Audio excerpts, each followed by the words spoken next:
Mga shading lang naman kulang nito. Pero okay naman yung pantay ang mata. Ang una kong nakita dito sa father, masyadong highlighted yung sa bridge. Pati yung pagitan ng Opo. kailangan ng shading doon Kaya ko para lang din po napansin eh. ayun, yun ang ano diyan eh. Pag nilagyan mo ng shade yun, yung pagitan ng dalawang inner corners ng mata. So, ano siya, tatangos, magkakaroon ng bridge.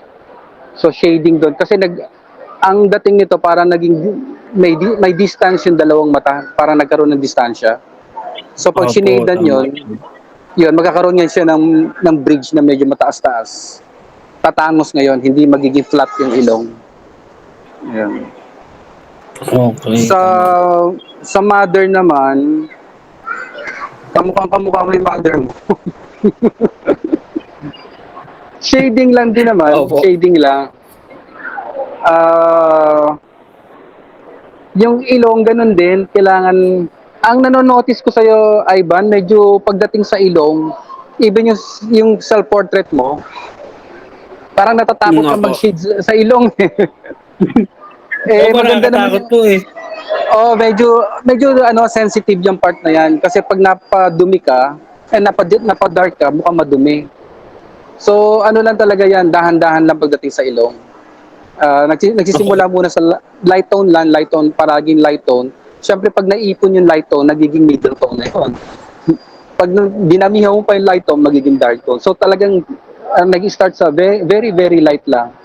Tapos paipon ng paipon yung shade na yun.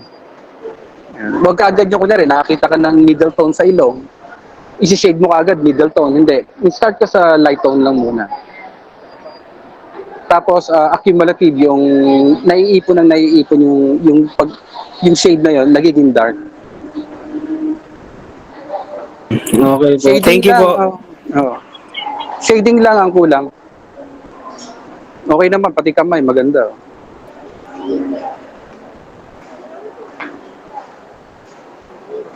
Sa background naman, Ivan, ang dating nila parang studio portrait na rin. So tingin ko dito sa dalawang corner sa taas, ida-darken mo lang tapos papunta sa head na light. Kasi dahil dark naman yung mga buhok, maganda light yung background para angat na angat yung portrait, yung mukha mismo ang nakaangat. So parang studio lighting Mm, lang. Medyo dark doon sa okay, corner, sa okay. dalawang corner. Yung upper left and upper right, medyo dark doon. Tapos unti-unti nagla-light sa gitna, palapit sa ulo, sa buhok.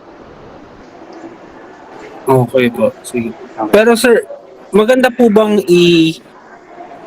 i-detalye ko pa rin po ba yung mga damo or magandang parang naka-blur lang po siya sa background?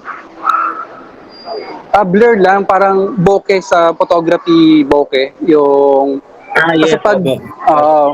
pag meron kang sharp, meron kang blurred, meron kang dominant, meron kang subordinate.